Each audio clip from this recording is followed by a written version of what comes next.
Amen. I rise today as the only member of Congress that has ever been banned by social media. On January 2nd of 2022, Twitter banned me, banned my personal account on which I was campaigning for Congress, raising money, and using my free speech to inform the voters in my district they can vote for me. This was not by a company owned by China. This was by American-owned Twitter. This came on the heels of our own United States government working with big tech and working with social media companies to censor and ban Americans' free speech. I believe that this bill can cause future problems. It's opening Pandora's box, and I'm opposed to this bill. Most Americans don't trust the United States government because of our experience dealing with it. Never forget that the United States government also was the one that provided the Russia hoax to Americans. It also worked to ban Americans' free speech.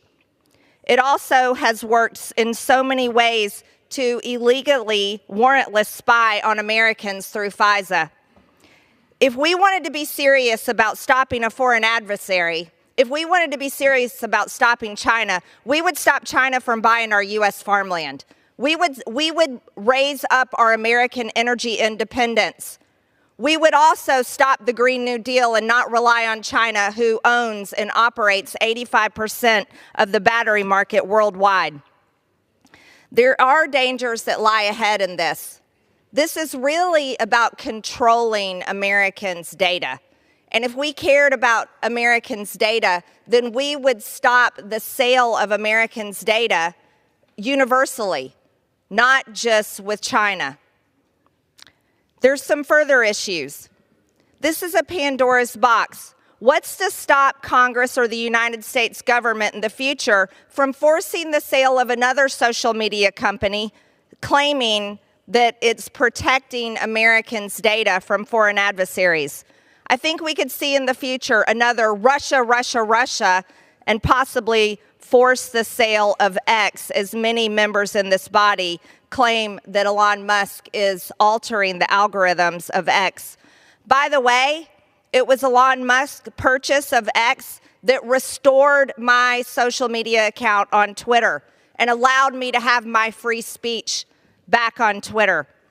There's also members of this body, the Democrats are claiming that election meddling can happen on social media. Well, we can never forget Mark Zuckerberg and Facebook. We can never forget the election meddling that happened there. And by the way, American-owned Facebook and Instagram is where most of the garbage, like the gender lies and the woke lies, exist.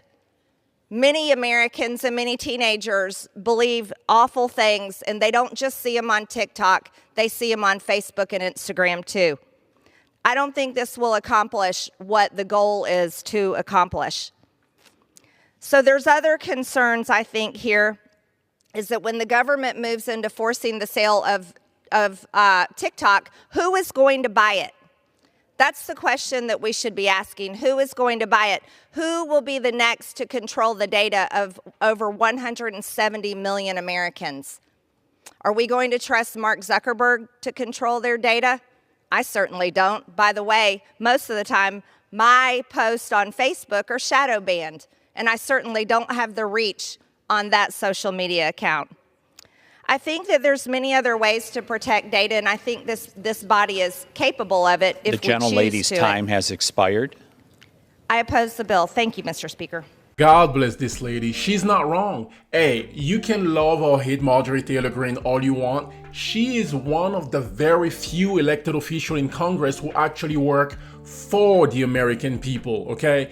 And regarding TikTok, think about it for a second. Today, they're talking about banning or having total control over an app, TikTok. Tomorrow, it can be Twitter or X. I believe that people should have the right, the freedom to choose if they want to use an app or not. That's common sense for me. That's my humble opinion, okay? You let me know what you think about this in the comment section. God bless this lady. God bless you and your family. Catch you on the next one.